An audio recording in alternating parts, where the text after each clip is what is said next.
अस्सलामु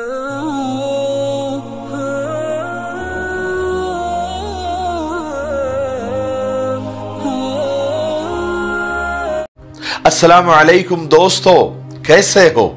उम्मीद है कि सब खैरियत से होंगे। अल्लाह आप लोगों को ऐसे ही खुश रखे। आज मुझे सुबह में एक खातून का, एक औरत का एक कॉल आया और बड़ा अजीब सा कॉल था। बहुत सारे कॉल तो आते रहते हैं फैमिली मैटर्स के, लेकिन ये कॉल ऐसे आया कि वो मैंने व्हाट्सएप पर उस औरत का मैसेज पढ़ा कि मुझे कुछ अपना मसला बताना है और मैं सिर्फ आपके 5 मिनट लूंगी, गिनकर, उससे ज्यादा नहीं। जब मैंने चैट हिस्ट्री देखी तो पहले भी 2-4 बार मैसेज कर चुकी थी, तकरीबन 1 महीने से वो इंतजार में थी। तो मैंने कहा कि चलो 5 मिनट निकाल कर उससे बात कर लेते हैं, उसकी बात सुन लेते हैं। तो 5 मिनट का बोलकर उस औरत ने तकरीबन मेरे 20 से 22 मिनट ले लिए। वो भी मैंने रखने के लिए कहा तो रखा, वरना शायद और आधा घंटा तो तकरीबन इरादा था मोहतरमा का। बहरहाल वो अपना मसला सुना रही थी। शादी को 4-5 साल हो गए, 2 बच्चे हैं, लेकिन 20-22 मिनट के कॉल में उसने 17 से 18 मिनट सिर्फ और सिर्फ अपने शौहर की बुराई की, यानी शौहर के ऐब गिनाए। वो दोनों साथ में ही रहते थे और छोड़ना भी नहीं था उसको, लेकिन शौहर से मुतालिक उसके दिल में बहुत सारी बातें थी कि हजरत वो खर्च बराबर नहीं देते हैं, कम देते हैं, घर में पर्दे अच्छे नहीं हैं, घर में फर्नीचर अच्छा नहीं है, घर में दरवाजे ठीक नहीं है, किचन में सामान कम है, वो हमें घुमाने के लिए लेकर नहीं जाते, वो हमें डिनर लंच के नहीं बाहर लेकर नहीं जाते, और घर का खर्च भी कम देते हैं, और हमारे पास कपड़े ढंग के नहीं है, कोई मेहमान आता है तो वो बड़ा बुरा फील करता है, हम किसी के यहाँ मेहमान बनकर जाते हैं। तो इस तरह की बहुत सारे ऐब उसने गिना दिए। हालांकि 4-5 साल हो गए थे शादी को, 2 बच्चे भी हो गए, लेकिन उस बेचारी खातून को पूरे 5 साल में 2 बच्चे भी हो गए, लेकिन कोई अच्छी बात उसने सुनाया ही नहीं। चलो बंदी बात करते करते कि अगर 10 बुराइयां भी कोई कर रहा हो तो एक इंसानियत के नाते, एक रिश्ते के नाते 1-2 अच्छाई भी सुना देती कि मेरा शौहर के अंदर ये अच्छी बात है, मगर ऐसा है, मेरे शौहर के अंदर ये बड़ी खूबी है, लेकिन ये भी है। ऐसा तो भी कम से कम बैलेंस करता है कोई ना कोई। लेकिन ये खातून अपने शौहर की बुराइयों के मामले में 1 साइडेड थी, सिर्फ उसने बुराइयां ही सुनाई। अब पता नहीं उसका शौहर कैसा, मेरी तो कभी बात हुई नहीं, और जब तक मेरी दोनों मियाँ बीवी से बात नहीं होती, यानी दोनों पार्टियों से बात नहीं होती, मैं किसी के बारे में फैसले नहीं कर सकता या किसी को सही गलत नहीं ठहरा सकता। बहरहाल उस खातून को मुझे जो समझाना था, मैंने और 5-10 मिनट लिए और उसको समझा दिए।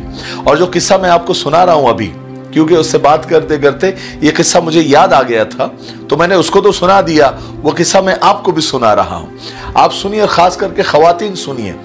और अगर औरतें नहीं देख रहे, कोई मर्द देख रहा है, तो अपनी खवातीन को ये वीडियो जरूर शेयर कीजिए ताकि वो देखे तो सही।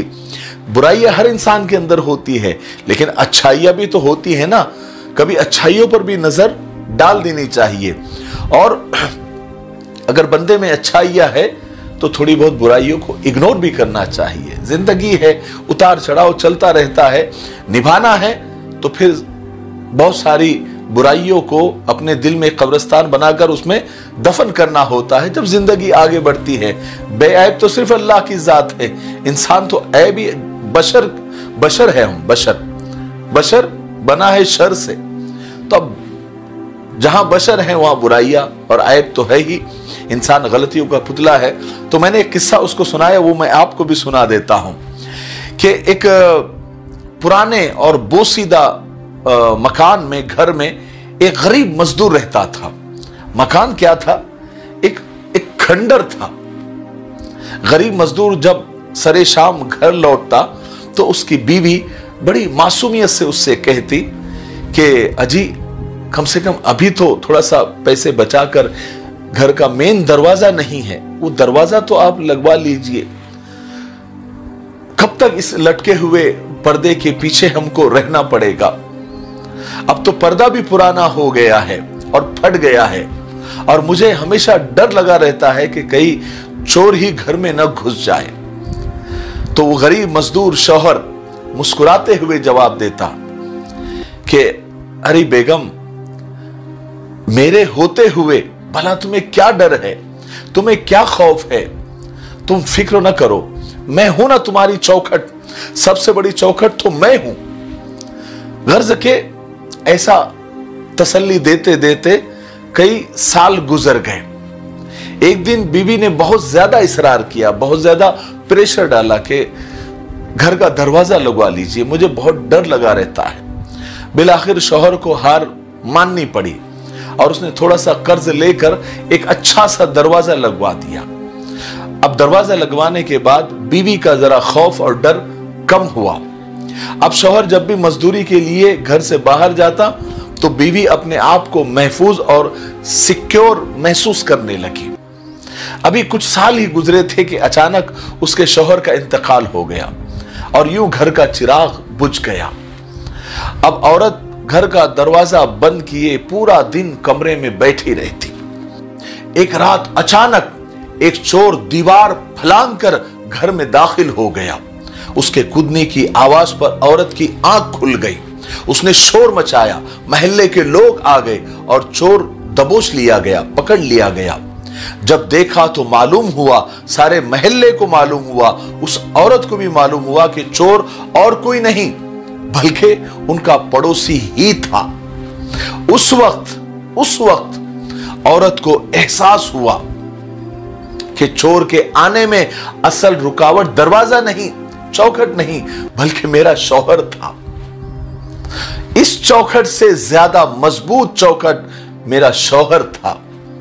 देखिए, शौहर में लाख ऐब हो, लेकिन हकीकत यही है कि मजबूत चौखट यही शौहर होता है।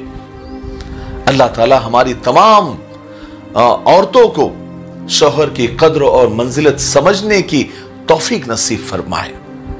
इसलिए रिश्तों को निभाने के लिए, जैसे मैंने पहले कहा, कि बहुत सारे ऐबों को अपने दिल में दफन करना पड़ता है, निभाना पड़ता है। अपना घर संसार बचाने के लिए थोड़े से सेक्रीफाइस और कुर्बानियां देनी होती है और सब्र करना होता है, और सब्र करने वाले के साथ अल्लाह होते हैं। मुझे उम्मीद है कि आज के इस छोटे से वीडियो से हमको बहुत कुछ सीखने को मिला होगा। तब तक मेरे लिए, पूरी उम्मत के लिए, पूरी इंसानियत, पूरी मानवता के लिए और हमारे प्यारे मुल्क भारत के लिए और यहाँ की अमन शांति और तरक्की उन्नति के लिए खूब दुआएं करते रहे। अस्सलामु अलैकुम व रहमतुल्लाहि व बरकातहू।